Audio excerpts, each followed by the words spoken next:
Assalamualaikum teman-teman. Welcome to my video. Yeay. Kembali lagi bersama kami kelompok 3 dengan tema pengantar statistika. Oke guys, sebelum lanjut ke materi, kita kenalan dulu ya sama kakak pemateri yang hebat-hebat loh. Kan ada pepatah tuh, tak kenal maka tak sayang. Yuk kita kenalan dulu. Assalamualaikum warahmatullahi wabarakatuh. Perkenalkan, nama saya Muhsina Stambuk 130-2019-0358, asal Pangkep. Assalamualaikum warahmatullahi wabarakatuh. Perkenalkan, nama saya Eka Malia, Stambuk 130-2019-0341, asal Pangkep. Terima kasih. Assalamualaikum warahmatullahi wabarakatuh. Perkenalkan, nama saya Nurul Komaria, Stambuk 130-2019-0342, asal dari Bima. Warahmatullahi wabarakatuh. Perkenalkan, nama saya Nurrahma, nomor stambuk saya 130-2019-0335, asal saya dari Takala. Terima kasih. Assalamualaikum warahmatullahi wabarakatuh. Saya Ananda Mergerhana, Stambuk 130-2019-0410, berasal dari Kota Bone. Terima kasih. Assalamualaikum warahmatullahi wabarakatuh. Nama saya Wulan Putri, Stambuk 130-2019-0334, asal Bima. Nah, sudah kenal kan? Yuk simak videonya. Stay tune my video. Oke, baiklah, saya akan memaparkan tentang konsep dasar statistika. Apa sih statistika itu? Statistika merupakan ilmu pengetahuan yang berhubungan dengan cara mengumpulkan, menabulasi, menggolongkan, menganalisis, dan mencari keterangan yang berarti dari data yang berupa bilangan atau angka, sehingga dapat ditarik suatu kesimpulan atau keputusan tertentu. Apa sih perbedaan statistika dan statistik? Nah, statistik diartikan sebagai alat pengolah data, angka, sedangkan statistika adalah cabang ilmu yang mengamati dan atau mengembangkan cara-cara mengelola data angka. Jadi, statistik adalah produk dari kerja statistika atau statistika adalah penghasil statistik. Nah, sekarang adalah fungsi statistik. Fungsi statistik ada 6. Yang pertama, statistik menggambarkan data dalam bentuk tertentu. Yang kedua, statistik dapat menyederhanakan data yang kompleks menjadi data yang mudah dimengerti. Yang ketiga adalah statistik merupakan teknik untuk membuat perbandingan. Dan yang keempat, statistik dapat memperluas pengalaman individu. Yang kelima, statistik dapat mengukur besaran dari suatu gejala. Dan yang terakhir adalah statistik dapat menentukan hubungan sebab akibat. Nah, baiklah, saya akan memberikan contoh statistika. Nah, contoh statistika itu adalah pertama, saya menghabiskan biaya perkuliahan Rp250.000 per bulan. Kedua adalah jumlah tindakan kriminal di Jawa Barat meningkat 10% dari tahun lalu. Nah, yang ketiga adalah situasi krismon seperti saat ini mengakibatkan 30% anak-anak mengalami putus sekolah. Nah, yang keempat adalah mahasiswa yang baik akan membaca buku minimal 2 jam per hari. Nah, materi selanjutnya lebih seru loh. Keep watching my video. Baik, saya akan memaparkan tentang ruang lingkup statistika berdasarkan orientasi pembahasannya. Pertama, statistika matematik. Statistika teoritis yang lebih berorientasi kepada pemahaman model dan teknik-teknik statistika secara matematis dan teoritis. Yang kedua, statistika terapan. Statistika yang lebih berorientasi kepada pemahaman intuitif atas konsep dan teknik-teknik statistika secara penggunaan di berbagai bidang, berdasarkan tahapan dan tujuan analisisnya. Yang pertama, statistika deskriptif adalah berkaitan dengan penerapan metode statistik mengenai pengumpulan, pengolahan, dan penyajian suatu gugus data sehingga bisa memberikan informasi yang berguna. Yang kedua, statistika inferensi atau inference statistik merupakan cabang ilmu statistik yang berkaitan dengan penerapan metode-metode statistik untuk menaksir dan atau menguji karakteristik populasi yang dihipotensikan berdasarkan data sampel berdasarkan jumlah variabel. Yang pertama, statistika univarian adalah teknik analisis statistik yang hanya melibatkan satu variabel dependen.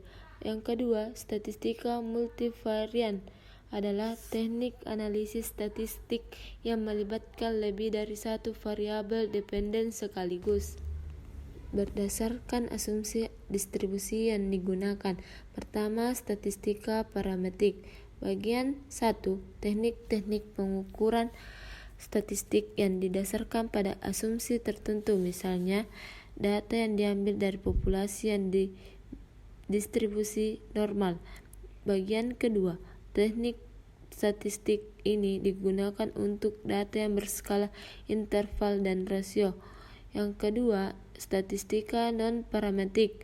Bagian pertama, teknik-teknik statistika yang digunakan sedikit asumsi atau bahkan tidak sama sekali. Terkadang juga dikenal dengan model statistika yang bebas terhadap distribusi tertentu. Bagian kedua, statistika non-parametrik ini digunakan untuk menganalisis data berskala nominal dan ordinal. Baik, di sini saya akan menjelaskan materi tentang variabel dan data. Apa sih itu variabel? Variabel adalah besaran yang dapat berubah atau diubah sehingga dapat mempengaruhi peristiwa atau hasil dari sebuah penelitian. Dengan menggunakan variabel, kita dapat lebih mudah memahami suatu masalah. Hal ini dikarenakan seolah-olah kita sudah mendapatkan jawabannya. Biasanya, soal menghitung dan menentukan suatu bilangan menggunakan teknik ini.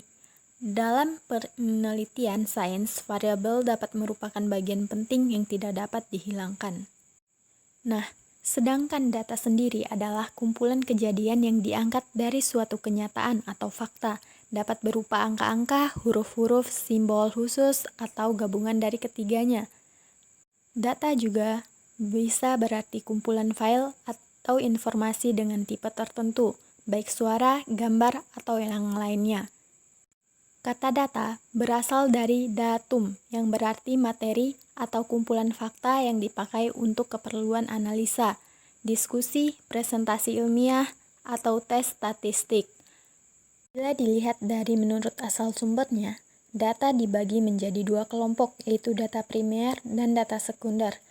Data primer adalah data yang dikumpulkan dan diolah sendiri oleh peneliti langsung dari sumber atau objek penelitian. Sedangkan data sekunder kebalikan dari data primer. Macam-macam variabel. 1. Variabel kuantitatif. Variabel kuantitatif dibagi lagi menjadi dua, yaitu variabel deskriptif atau nominal kategorik, yaitu variabel dua katup. Contohnya kehadiran, hadir dan tidak hadir. Yang kedua, variabel kontinum. Variabel kontinum dibagi menjadi beberapa bagian, yaitu variabel ordinal, variabel tingkatan. Contohnya, Satria terpandai, Raka terpandai. Yang kedua, variabel internal atau variabel jarak. Contoh, jarak rumah Anto ke sekolah 10 km, sedangkan Yuli 5 km. Maka intervalnya adalah 5 km.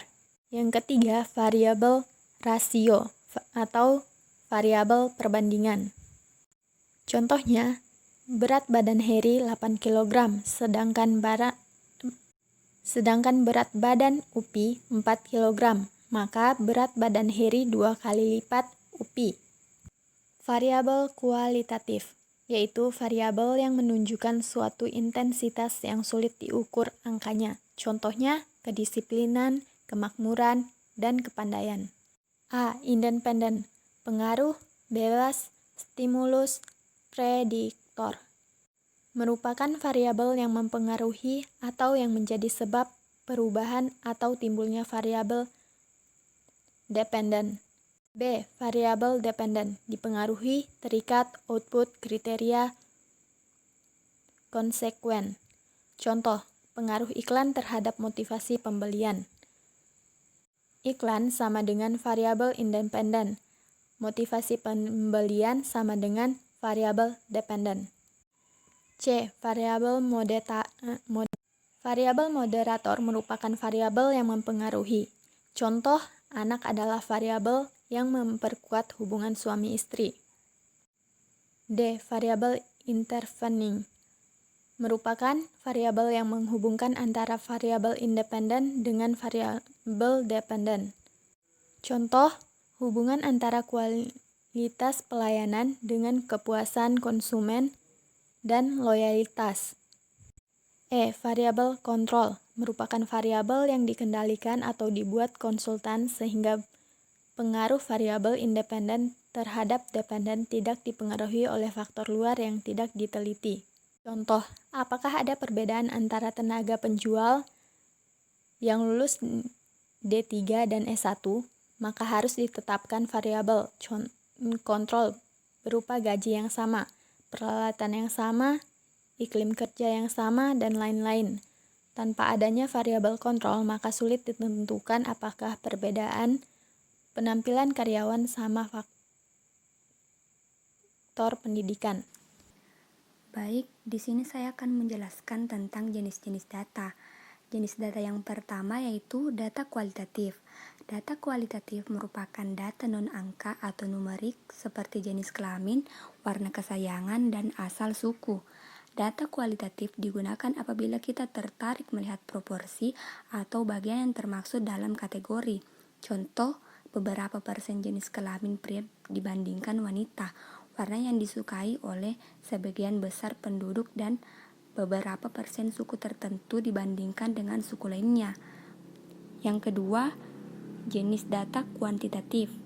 Data kuantitatif merupakan data angka atau numeris seperti jumlah mobil, bisa 0,1, 2, 3, dan lain-lain. Berat badan 60,1 kg, 80,5 kg, dan lain-lain. Semua ukuran tersebut berupa angka. Data kuantitatif dibedakan menjadi dua, yaitu data diskret dan data kontinu. Jenis data yang ketiga yaitu data diskret. Data diskret merupakan data kuantitatif yang nilainya khusus dan merupakan hasil perhitungan serta biasanya berupa bilangan bulat.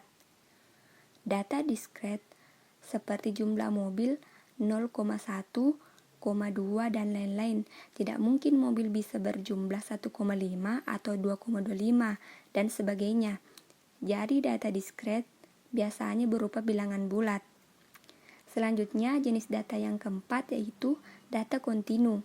Data kontinu merupakan data kuantitatif yang nilainya menempati semua interval pengukuran dan merupakan hasil pengukuran serta bisa berupa bilangan pecahan dan bulat.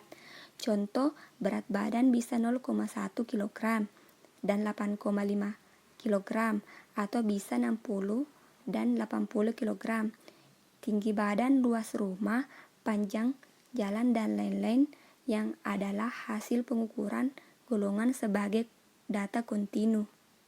Baik, saya akan menjelaskan apa itu data primer dan data sekunder. Data primer merupakan data yang diperoleh langsung dari sumbernya atau objek penelitian. Data primer biasanya diperoleh dengan wawancara langsung kepada objek dengan pengisian kuesioner atau daftar pertanyaan yang dijawab oleh objek penelitian. Data sekunder merupakan data yang sudah diterbitkan atau digunakan pihak lain. Contoh data sekunder adalah data yang diambil dari koran, majalah, jurnal, dan publikasi lainnya. Baik, di sini saya akan memaparkan teknik pengumpulan data. 1. Sensus. Sensus adalah kegiatan pendataan terhadap seluruh unit populasi yang menjadi objek pengamatan pada suatu wilayah. Kelebihan dari sensus, data dapat disajikan hingga level wilayah terendah karena semua unit populasinya dikumpulkan. Tidak terdapat kesalahan penarikan sampel, dapat membentuk kerangka sampel induk, Kekurangan dari sensus. Jumlah petugas untuk melaksanakan sensus sangat banyak. Waktu pelaksanaannya lebih lama, termasuk di dalamnya adalah waktu perencanaan, kegiatan pendataan, input data, dan pengolahan serta analisis data. Biaya pelaksanaannya lebih mahal. Variabel atau pertanyaan sederhana dan jumlahnya lebih sedikit karena mempertimbangkan waktu dan biaya pelaksanaan. Terdapat kesalahan non-sampling yang cukup besar. Contoh kegiatan sensus adalah sensus yang dilaksanakan oleh Badan Pusat Statistik atau BPS, yaitu sensus penduduk, sensus pertanian, dan sensus ekonomi. 2. Survei. Survei adalah pendataan yang dilakukan terhadap sampel sebagian unit populasi yang menjadi objek pengamatan pada suatu wilayah.